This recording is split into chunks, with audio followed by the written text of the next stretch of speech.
It's not uncommon in my family for me to be put down and called the food police. I'm very meticulous when it comes to my food, and I'm often kind of paranoid that someone else is gonna eat it, or if there's communal food items that no one's gonna share it and we're each not gonna get enough. And believe me, I understand this comes off as obnoxious to the average person. But this behavior did not come out of a vacuum, and to this day, I struggle a little bit with resentment towards my family over these bad food habits. They criticize me, mock me, and act like my so-called food police habits are a personal failure rather than something that they actively contributed to growing up. So let's learn a little bit more about why that is. Hi, my name is Lisa. I'm a speech language pathologist, adventurer, aspiring writer, avid goal setter, and goal king. And I'm here to help you learn how to set and accomplish your goals. So if you'd like to learn how to be successful and learn how to accomplish your goals, or you'd simply like to see how I get along accomplishing my own goals, please like, subscribe, hit the notification bell, and comment down below. Public service announcement, we are still in the amateur cringe phase of content creation. The beginning cringe phase is behind us, and here we are 6 months into making YouTube videos. I look forward to what the next 6 months has to bring. Now, let me first start off by saying I love my family. No one is perfect, and myself included, obviously. And this video essay of me analyzing my bad relationship with food is not to place blame on any particular person. It's me working through my feelings about how these bad eating habits came to be and how personal responsibility fits into the equation. So with that being said, let's get started. I've been doing a really good job of monitoring what I eat, and so far I've lost 40 pounds. I'm pretty good at it by this point. And I've done all this in the past 6 months, and I'm currently trying to lose the next 5 pounds. And this channel, and especially the Goal King series, is all about personal responsibility, self-betterment, improvement, things like that. But I swear, there are times I want to get on my soapbox and pull out the tiniest violin for myself and scream, this one thing, this one thing, this one time is not my fault. And also, it's not even a real fault to begin with. Life and circumstances made me this way, and it's likely not going to change. I love my mom, and I would say her one fault is that she grew up with a mom who picked on her.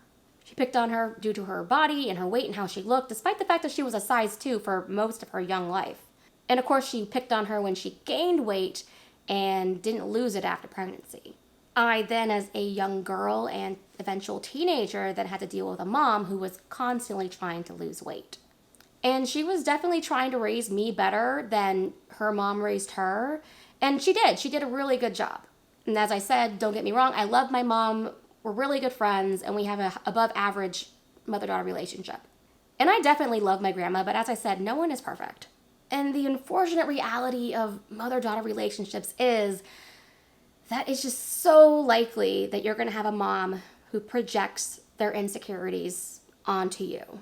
So then if you're a mom trying to lose weight, I just think it's next to impossible to just not project those weight insecurities onto your daughter. Here's the thing, I was never a size 2. I was barely a size 8 for like a year until I blew up to like a size 12, 14 when I was 13 years old.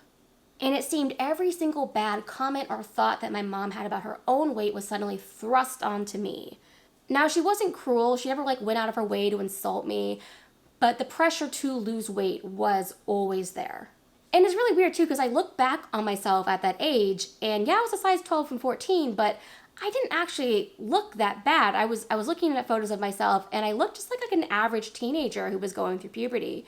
But I wasn't stick thin like a lot of my other friends. But to be fair, what I later found out was that they went through puberty later, when their bodies were a little bit taller. I just happened to be a little shorter when I was going through puberty, so I had a lot more puppy fat on me.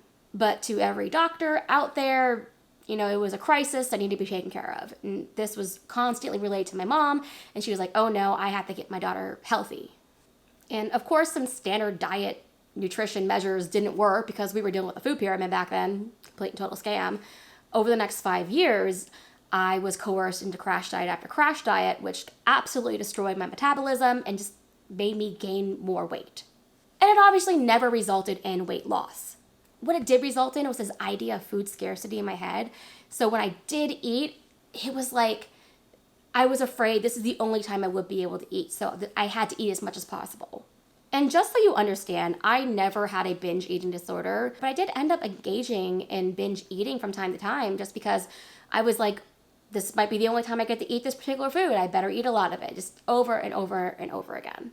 I was just basically never taught to eat in moderation. And what was worse was it turned out, I later found out, that me being overweight at 13 wasn't even my fault. See, at the time I was having horrific symptoms of something and we couldn't figure out what was going on. And take in mind, this was prior to the series of crash diets that I was put through. I would go to doctors and they would put me down for being overweight, say I need to eat less, exercise more. And this was completely ignoring the fact that at this time, I ate a normal amount and exercised a lot. I was in Taekwondo and I was pretty dang good at it. Then I would bring up to them how terrible I feel, how I was having these really long periods that just never seemed to end. I would have horrific cramps that sometimes kept me from being able to walk. And I was having just this terrible brain fog where it was getting so bad that I couldn't see straight. Literally there was fog in my eyes.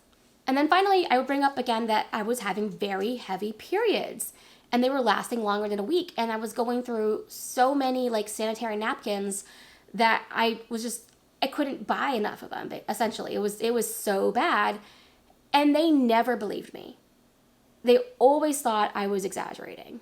Because you know what every single medical professional I told this to would say to me? Well, that just can't possibly be true. And then I would go on very long diatribes about how I can't possibly have that heavy of a period because the average period only produces this much. And you can't have cramps that bad because, well, how are you here right now if you're in so much pain? Because I'm a woman. We handle pain, that's what we do. But no, you couldn't be that bad because I was still able to go on my day-to-day life. Wrong. So very wrong. And so they wouldn't look into it any further, and I would just get the same response over and over and over again for the next 12 years. There is a reason why so many people do not respect medical professionals, and it starts here. It's because they don't believe you.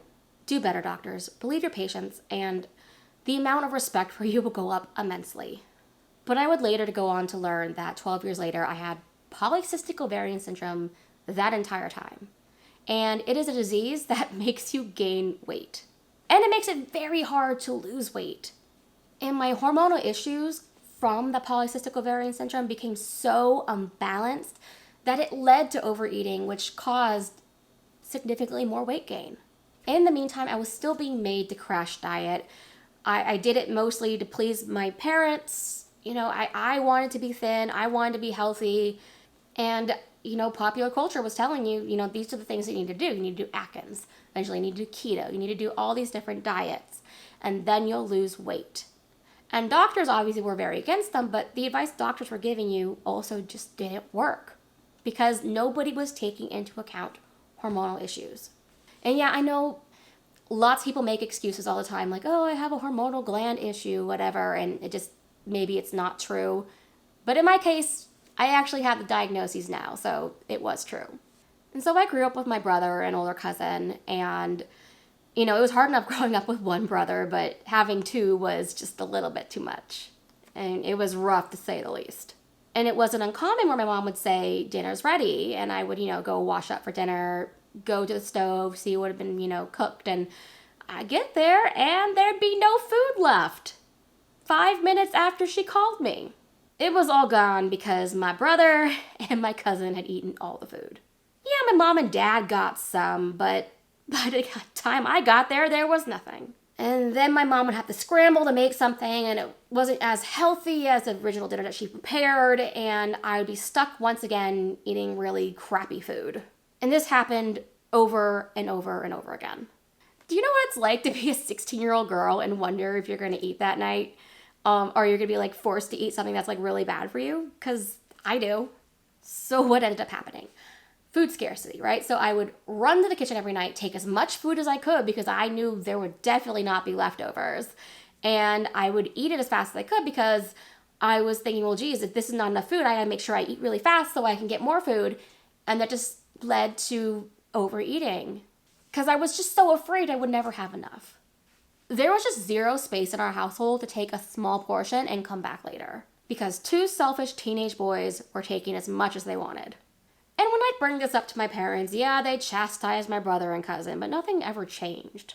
They'd leave me food, but it was never enough. It was a quarter of a portion, and then I'd be back where I started. Once again, racing to the food, overeating. Over time, I became very protective of my food. always making sure that I got enough. And you know what this led to?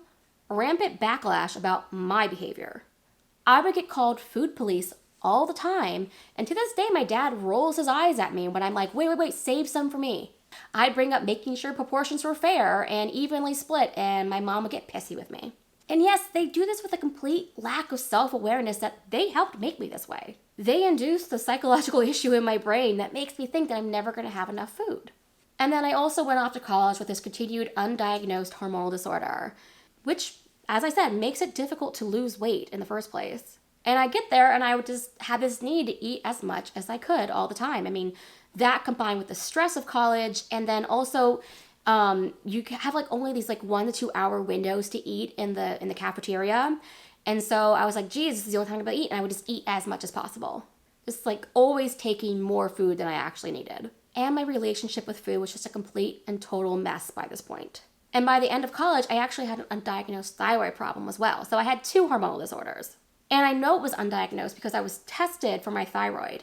And the doctor said I was fine. And then 5 years later, I went to an endocrinologist. In case you don't know, an endocrinologist is a doctor that is responsible for your endocrine system. And that's the system that like controls and regulates hormones. And she did another thyroid test. And she's like, yeah, you definitely need to be on medication. And then she looked at my previous test results and she was like, why weren't you on medication 5 years ago? Your numbers were also high here. And I was like, well, they told me I was fine. I wasn't. And now I talked about this a minute ago, where respect for medical professionals would go up if they just believed their patients. But my God, if they could just read a piece of paper correctly, I mean, that would help as well. Thank you for 5 years of undiagnosed hormonal issues. So this brings me full circle to the topic of personal responsibility. And when it comes to personal responsibility, if you know what the issue is, yeah, you could tackle it, ignore it, etc. It's on you now. And yes, I have gained control of my eating habits at the age of 33. I no longer eat food like it's going out of style. But the thing I have yet to let go of is making sure that I have enough food when we're sharing food. Yes, I am still the food police. And honestly, I don't blame my brother and cousin as much for these issues because, I mean, they were teenagers, and let's face it, most teenagers are jerks. And the fear of God should have been struck into them over this, but it wasn't. And if my parents raised me to be a certain way, I guess it's the same for them. And then over Christmas, I actually got into a fight with my parents over my bad food habits and food policing. And they called me food police because I would not share the food that I had set aside for myself from this like food that we were sharing. And it's really annoying, and I don't want to say triggering because that word is still just so overused. But it's invalidating to hear this, especially since they played such a significant role in helping to formulate my bad eating habits and my unhealthy relationship with food. And also, I wouldn't have to feel this way if I didn't already know that they haven't changed since I was a teenager.